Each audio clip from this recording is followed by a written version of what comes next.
Hi friends, சின்ன மருமகள் serial உங்களுக்கு பிடிக்கும் அப்படின்னா நம்ம சேனலை லைக் பண்ணிக்கோங்க, சப்ஸ்கிரைப் பண்ணிக்கோங்க.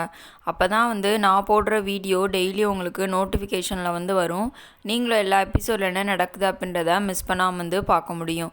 சரி வாங்க ஃப்ரெண்ட்ஸ், இன்றைக்கி சின்ன மருமகள் சீரியலில் என்ன நடக்க போகுதுன்னு சொல்லி பார்த்துடலாமா? வாங்க பார்க்கலாம். ஆமாங்க, இன்றைக்கான ஃபுல் எபிசோடில் என்ன நடந்துச்சு அப்படின்னு சொல்லி பார்த்தீங்க அப்படின்னா, நம்ம காமேஷ் பிச்சை தாமரை கழுத்தில் தாலி கட்டிடுறார் இல்லையா? இவங்க வெளியிலேருந்து தட்டிகிட்ருக்காங்க. காமேஷ் பிச்சை நம்ம தாமரை கழுத்தில் தாலி கட்டிடுறாரு. தாலி கட்டி முடிச்சதுக்கப்புறம் என்ன நடக்குது அப்படின்னு சொல்லி பார்த்தீங்கன்னா, வெளியேருந்து எல்லாருமே தட்டுறாங்க. நம்ம சேது தட்டிக்கிட்டு கேட்டுட்ருக்காரு, தாமரை இன்னும் உள்ளே என்ன பண்ணிகிட்ருக்கீங்க, வெளியே வாங்க வெளியே வாங்க அப்படின்னு சொல்லிக்கிட்டு இருக்காரு.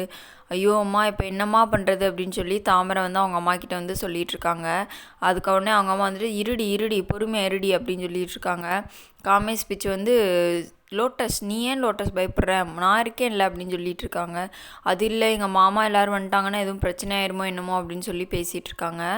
அதுக்கப்புறம் கொஞ்ச நேரம் கழிச்சு என்ன நடக்குதுன்னா, நம்ம ராஜாங்க வந்துடுறாரு. ராஜாங்க கதவை திறங்க, தாமரை தாமரை கதவை திறங்க, இன்னும் என்ன உள்ளே பண்ணிகிட்ருக்கீங்க, எவ்வளோ நேரமாக எவ்வளோ பேர் நின்றுட்டுருக்கோம், நின்று கூப்பிட்டுட்ருக்கோம், கதவை திறக்காமல் என்ன தான் செஞ்சிட்ருக்கீங்க, கதவை திறங்க அப்படின்னு சொல்லி சொல்லிகிட்ருக்காரு. சொல்லி முடிச்சதுக்கப்புறம் என்ன நடக்குதுன்னா இவங்க ஒரு 2 பேர் உள்ளே பயந்துக்கிட்டே நிற்கிறாங்க. அதுக்கப்புறம் மற்ற ஈஸ்வரி, சித்ரா இவங்களாம் இருப்பாங்க இல்லையா? அதாவது சித்ரா அவங்கக்கிட்ட கேட்குறாங்க, நீங்களும் எல்லோரும் உள்ளே போக வேண்டியதானே, நீங்கள் மட்டும் எதுக்கு இங்கே வெளியில் நின்றுட்டீங்க, இப்போ இவங்க 2 பேர் உள்ளே என்ன பண்ணுறாங்கன்னே தெரியலையே, நீங்கள் உள்ளே போகாமல் எதுக்கு வெளியே நின்றுட்டீங்கன்னா, இல்லை தாமரை எல்லாத்துக்கு முன்னாடி துணி மாற்ற கொஞ்சம் சங்கடப்பட்டா, அதனால தான் நாங்கள் வெளியே நின்றுட்டு இருந்தோம் அப்படின்னு சொல்லி சொல்கிறாங்க. சொன்னோன்னே என்ன நடக்குதுன்னா மறுபடியும் கதவை தட்டிகிட்டே இருக்காங்க. ஃபைனலாக தாமரை கதவை திறந்துடுறாங்க. கதை திறந்தோன்னே உள்ளே ஃபஸ்ட்டு தாலியை பார்க்காம எல்லோரும் பேசுகிறாங்க. உள்ளே இன்னும் என்னடி இவ்வளோ நேரம் என்ன பண்ணிகிட்டு இருந்தீங்க அப்படின்னு சொல்லி பேசியிருக்கும்போது அப்பத்தான் ஃபஸ்ட்டு பார்க்குறாங்க.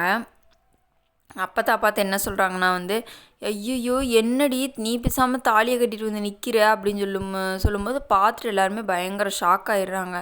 மாப்பிள்ளை வீட்டுக்காரங்க, மாப்பிள்ளை எல்லாருமே நின்று பார்த்துட்ருக்காங்க. என்னடி இவ்வளோ நேரம் கதவை பூட்டிட்டு என்ன செஞ்சிட்ருக்கீங்க, வெளியே தாலியோடு நிற்கிற, உன் கழுத்தில் தாலி கட்டினது யார் அப்படின்னு சொல்லி கேட்டுட்ருக்காங்க. உடனே நம்ம இவங்க இருக்காங்க இல்லையா, சித்ரா அவங்க அம்மா எல்லோரும் என்ன சொல்கிறாங்கன்னா, இது மாமா எவ்வளோ கஷ்டப்பட்டு, அதாவது அமைச்சரை சொல்கிறாங்க, மாமா உங்களுக்கு எவ்வளோ கஷ்டப்பட்டு எவ்வளோ மாதம் 40,000 மாப்பிள்ளை சம்பளம் வாங்குறாரு, டீச்சராக இருக்கார், எவ்வளோ நல்ல பையன், அவரை மாமா உனக்கு பேசி கல்யாணம் முடித்து கட்டி வைக்கலாம் அப்படின்னு சொல்லிட்டு இது பண்ணார்னா, நீ யாரோ ஒருத்தன்ட்ட தாலி கட்டிட்டு நிற்கிற, என்ன தாமரை இப்படிலாம் பண்ணுறான்னு சொல்லும்போது, மதினி நீங்கள் அண்ணனை ஏற்றிடணுன்னு பண்ணாதீங்க, ஏற்கனவே எங்களை எல்லாருமே வஞ்சிட்டு திட்டிகிட்டு இருக்காங்க, நீங்கள் இப்படி பண்ணீங்க அப்படின்னா இன்னும் தான் அவங்கள எங்களை வைவாங்க செய்வாங்க, தேவையில்லாத வேலை நீங்கள் பார்க்காதீங்க அப்படின்னு சொல்லி நம்ம தாமரையோட அம்மா சொல்லிகிட்ருக்காங்க. நான் எதுவும் சொல்லலாமா, நான் இவர் மாமா இவ்வளோ கஷ்டப்பட்டு கல்யாணத்துக்கு ஏற்பாடு பண்ணி ஊரெல்லாம் கூட்டி இப்போ இந்த நேரத்தில் நீங்கள் இப்படி பண்ணிட்டீங்களே அப்படின்னு தான் நான் சொல்கிறேன் அப்படின்னு சொல்லி சொல்கிறாங்க. உடனே தாமரை அவங்க அம்மா நீங்கள் வாயை மூடுங்க அப்படின்னு சொல்லிடுறாங்க. அவங்க அமைதியாகிடுறாங்க. அதுக்கப்புறம் என்ன சொல்கிறாங்க அப்படின்னு சொல்லி பார்த்தீங்க அப்படின்னா தாமரையோட அம்மா சொல்கிறாங்க, நாங்கள் வேணும்னே எதுவுமே பண்ணலை, என்ன நடந்துச்சு அப்படின்னா என் பொண்ணு ஒருத்தரை விரும்புகிறா, அதை நாங்கள் எத்தனையோ நாள் சொல்லணும்னு சொல்லி நினச்சிருக்கோம், ஆனால் எங்களை யாருமே சொல்லவே விடலை, ஆனால் இன்றைக்கின்னு பார்த்து நாங்களும் சொல்லிடலாம் அப்படின்னு சொல்லி நினச்சிக்கிட்டே இருந்தோம், ஆனால் என் பொண்ணு மனசில் என்ன இருக்குது, என் பொண்ணு யாரை கல்யாணம் பண்ணிக்கணும்னு நினைக்கிறா செய்கிறா அப்படின்னு சொல்லி நீங்கள் யாருமே கேட்கவே கிடையாது, இப்போதைக்கு வந்துக்கிட்டு அவளும் அவ்வளோ தூரம் சொல்லணும்னு நினச்சிட்டு இருந்தா, நீங்கள் யாருமே அவளை சொல்லவே விடலை, அப்படின்ட்டு நிலமையில அவள் என்ன பண்ணுவா, ஏன்னா இந்த காலத்து பிள்ளைங்க பண்ணாதையா என் பொண்ணு பண்ணிட்டா அப்படின்னு சொல்லி சொல்கிறாங்க. எல்லாருமே ஆனால் ஷாக்காகி தான் நின்றுட்டு இருக்காங்க. அதுக்கப்புறம் என்ன நடக்குதுன்னு சொல்லி பார்த்தீங்க அப்படின்னா, இந்த காலத்தில் பிள்ளைங்க பண்ணாதையா என் பொண்ணு பண்ணிட்டா, அவளும் பாவம்தான், எனக்கு என் பொண்ணோட வாழ்க்கை தான் பெருசாக தெரிஞ்சிச்சு அப்படின்னு சொல்கிறாங்க. உடனே ஈஸ்வரி அவங்கெல்லாம் என்ன சொல்கிறாங்க அப்படின்னா சித்ரா அவங்கெல்லாம் மாமா இவ்வளோ தூரம் நல்ல பையனாக தானே பார்த்துருக்காரு, நீங்கள் எதுக்கு இப்படி பண்ணீங்க அப்படின்னு சொல்லி கேட்கும்போது, இவங்களுக்கெல்லாம் என்ன ஒன்றுமே இல்லை, ஆனால் என்னோட மாப்பிள்ளை கோடீஸ்வரர், அமெரிக்க அதிபர் ட்ரம்ப் இருக்கார் பார்த்தீங்களா, அவர் கூடயே உட்காந்து காஃபி சாப்பிட்டு வருவார், அந்தளவுக்கு கோடீஸ்வரர், பங்காளி அப்படின்னு சொல்லி பேசிப்பாங்க, அந்தளவுக்கு மாப்பிள்ளை கோடீஸ்வரர் அப்படின்னு சொல்கிறாங்க. யார் தான் அவன் பேர் என்ன அப்படின்னு கேட்கும்போது அவர் பேர் காமேஷ் பிச்சை அப்படின்னு சொல்லுவாங்க. அப்புறம் வந்து சேது வந்து கேட்பாரு, என்ன சொன்னீங்க, என்ன பேர்? அவர் பேர் காமேஷ் பிச்சை அப்படிம்பாங்க அவங்க 2 பேரும். அதுக்கு ஒன்று காமேஷ் பிச்சையா? அந்தளவுக்கு உள்ளூர்லேயே பெரிய பணக்காரங்க கிடையாது எனக்கு தெரிஞ்சு, அது என்ன அந்தளவுக்கு பெரிய பணக்காரங்க அப்படின்னு சொல்கிறாங்க. உடனே வந்து சேதுவோட அண்ணே கருப்பில் என்ன சொல்கிறாங்கன்னா, எனக்கு தெரிஞ்சு இவங்க வந்து மீனாட்சி அம்மன் கோயிலுக்கு போகிறேன், மீனாட்சி அம்மன் கோயிலுக்கு போகிறேன்னு தானே அடிக்கடி வந்து போனாங்க. அங்கே வந்து சுற்றி பார்க்கறதுக்கு வந்து வெள்ளைக்காரங்கெல்லாம் வந்து வருவாங்கல்ல, அவங்கள யாராச்சும் ஒருத்தங்களை பிடிச்சிருப்பாங்களோ அப்படின்னு சொல்லி வந்து கேட்குறாங்க. உடனே தாமிரோட அம்மா சொல்கிறாங்க, எங்களை பார்த்தா என்ன அப்படி உங்களுக்கு தெரியுதா? அடிக்கடி நீங்கள் தானே மீனாட்சி அம்மன் கோயிலுக்கு போகிறேன், மீனாட்சி அம்மன் கோயிலுக்கு போகிறேன்ட்டு அங்கே போவீங்க அப்படின்னு சொல்லி வந்து சொல்கிறாங்க.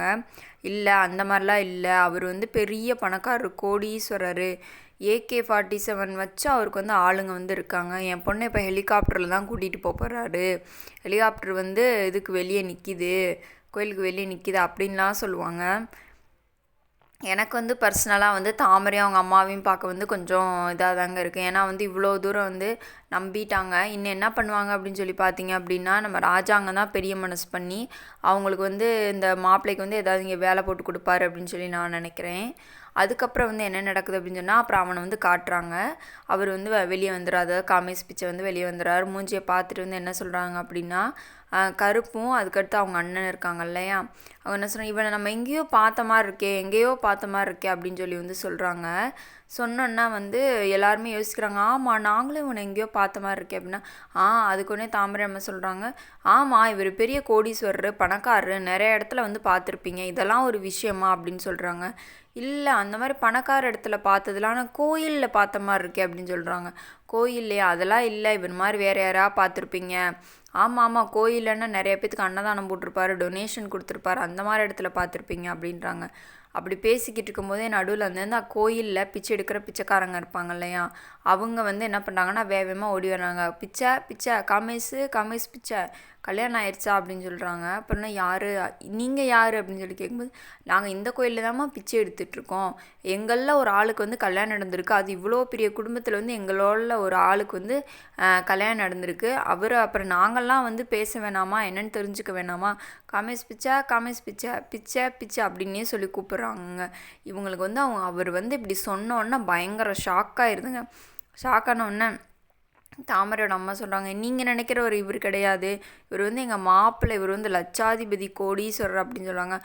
அதெல்லாம் ஒன்றும் இல்லைம்மா, நாங்களாம் இங்கே இந்த கோயிலில் வெளியே உட்காந்தாம்மா பிச்சை எடுத்துகிட்ருப்போம், திடீர்னு பார்த்தா காமேஷ் பிச்சைக்கு கல்யாணம்னு சொல்லி சொன்னாங்க, அதாம்மா நாங்கள் வந்து பார்க்க வந்தோம், ரொம்ப நல்லது அப்படின்னு சொல்லி காமேஷ் பிச்சைக்கிட்ட பேசிகிட்டு இருக்காங்க. எல்லாருமே வந்து ரொம்ப ஷாக்கில் இருக்காங்க. இன்றைக்கான எபிசோடில் இதான் ஃப்ரெண்ட்ஸ் நடந்துச்சு. மேலும் நாளைக்கு வேறு ஒரு எபிசோட நான் வந்து உங்களை வந்து மீட் பண்ணுறேன். Bye friends.